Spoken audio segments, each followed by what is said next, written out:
I'm Rachel Ruddy. I'm a consultant psychiatrist and I'm the clinical lead for mental health care here in Jersey. And I work with our Duty of Care Jersey and the Jersey Dying Well group. And as such, I don't really just stand here for myself. I stand here to represent the 160 plus healthcare practitioners in Jersey who've said in writing to the Health Minister that they do not want to work in a system where assisted dying is part of healthcare. Now, my topic tonight is assisted dying for mental illness, and you may wonder why I'm talking about this when the Jersey law is not proposing assisted dying for mental illness. Well, I think you've heard a number of things tonight which will make you realise why I'm so concerned about it. Alex has really nicely talked about how the medical principle of justice, that if you're doing one thing to one person, it's not fair to not do it to another person, allows whatever law comes in to extend. So if for terminally ill, why not for chronically ill? If for physically ill, why not for mentally ill? And further, if for people who can consent, why for people who can't consent? And for advanced directives. And why just for patients? You know, why not just for anybody who suffers, as we've heard in Canada, for people who suffer in poverty or suffer from lacking home care support? And then really, as Kevin's talked about, actually, if you're going to let people commit suicide, why for suffering anyway? Why not just let anyone who wants to commit suicide by this method? Once we say it's okay for a doctor to kill a patient, the door is open and it gradually gets pushed wider and wider. I have used this slide before, but as a psychiatrist, this is one of my primary concerns. Where does the line fall between suicide prevention and suicide promotion? In Canada, there's a national suicide prevention hotline you can call 24/7, where sympathetic operators will try and talk you out of killing yourself. But today there are also euthanasia hotlines, where operators will give you the resources you need to carry out your wish. Now in Jersey, we haven't even got a suicide prevention strategy yet, and yet we're considering offering healthcare assistance for suicide. There are real problems with the terminology in this debate. The Jersey law tries to say that assisted dying is not suicide, but this is just wrong. In a situation where somebody wants to die and they're being helped to die and is suicidal, what else do you call it? Because actually, for my patients who have tried to kill themselves, are we then saying there are tiers of acceptability in suicide? It's also really concerning that countries where assisted dying is happening, there's a push to create new diagnoses to make people eligible. For example, terminal anorexia. The criteria of this are unsound. And it does feel as though there are ulterior motives in that diagnosis around saving money on costly mental health care. And not to mention the hopelessness that terms like that build for the sufferer of the condition. So in conclusion, I hope you can see my concern that any assisted dying law is a threat to the care and treatment of people with mental illness. I concur with the findings of the recent Danish government's ethics review that states the very existence of an offer of euthanasia will decisively change our ideas about old age, the coming of death, quality of life, and what it means to take others into account. And the only way to protect the lives and respect of those who are the most vulnerable in society will be an unexceptional ban.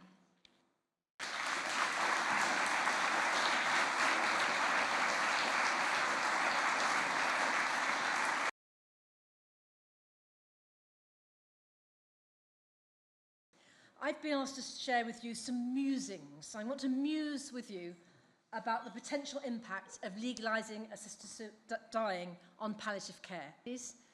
Sorry about all the words on this slide, it's just to remind me what I do every day.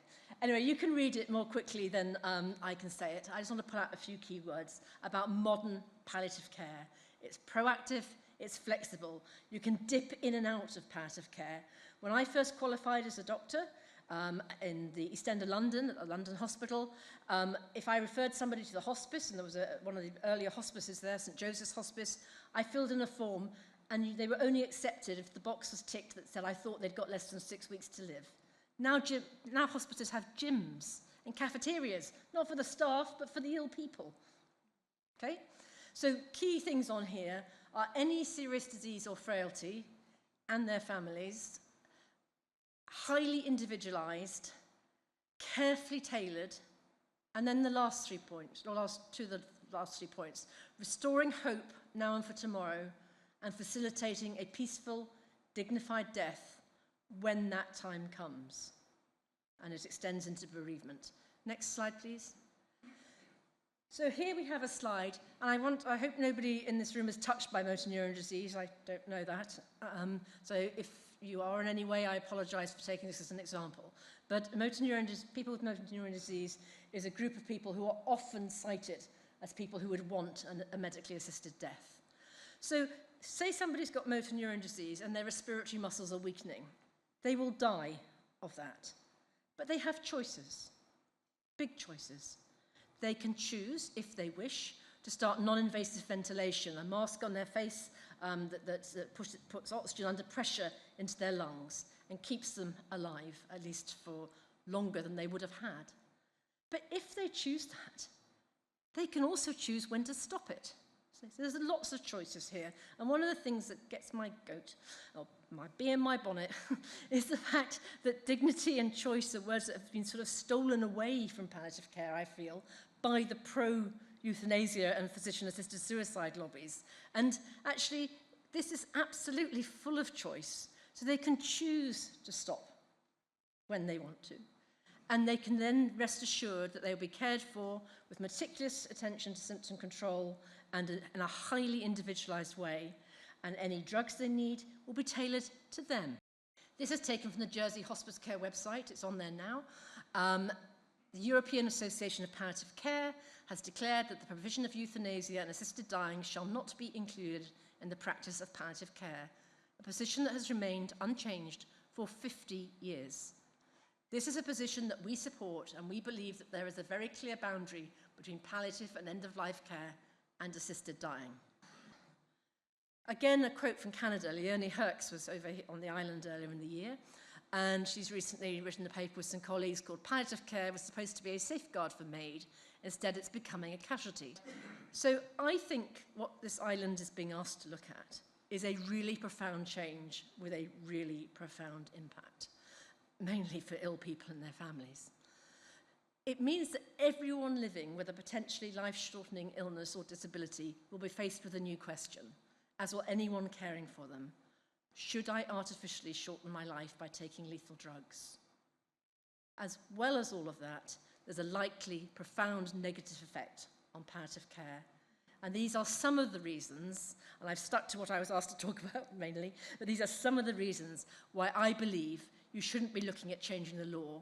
You should be looking at improving the care. Thank you.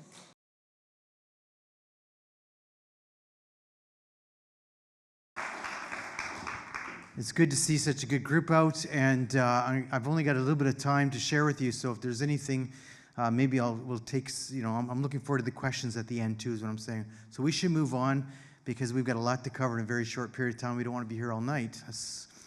Okay, so why do we oppose euthanasia and assisted suicide? Well, it's the very basic reason starts with the fact that this is an act of killing.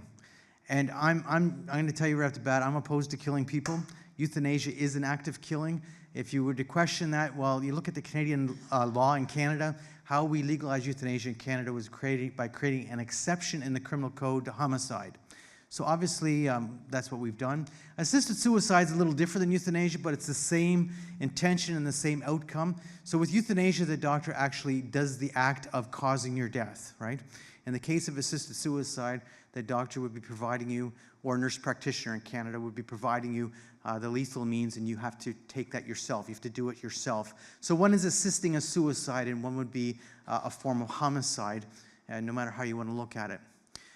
The law in Canada, for instance, gives physicians and nurses, literally it gives them the right in law to cause your death. That's how it worked. What I'm going to tell you with all these stories in a few minutes, I would not have imagined would be the case in 2016 when we legalized euthanasia. But we very quickly expanded the law, and we got rid of that terminal illness requirement. We created what you call a two-track law.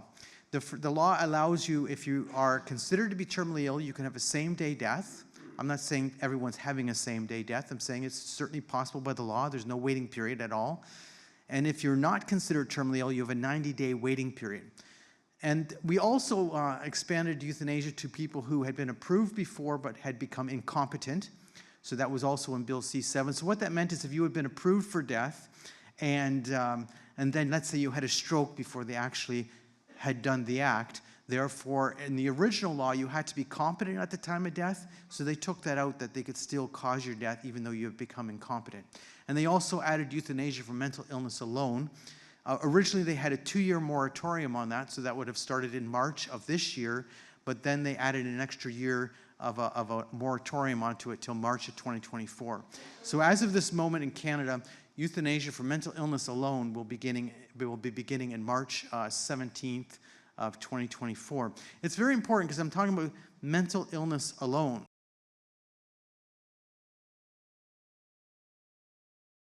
So I'm against the institutionalization of killing. I do, even for the very best possible reasons, I think killing is wrong, and I think we should continue to think that. So my case, it should not be medical treatment for anyone. It's not necessary. It's harmful, and it's wrong, morally wrong. The other thing we should say, what is the evidence that comes out from places where it is legal? Physical pain is not the main reason for doing it. It's not much of an issue as much as is existential pain. So in Oregon reports, which have been conducted since 1998, pain has never entered the top 5 reasons why people opt for an assisted suicide. And in not any other country has it come in the top reasons why people are actually having this. This is about existential pain. And that's why it's being brought in, not for physical pain, but existential pain. So my case, despite being an atheist, you might find this surprising, is moral. I think the case against killing is moral. I actually think that the Christian precept of thou shalt not kill is worth keeping, even if you don't believe in God. Next slide, please. So to end, my advice to Jersey is think again. Think again about this law that has been passed in principle, and I hope you all will do that.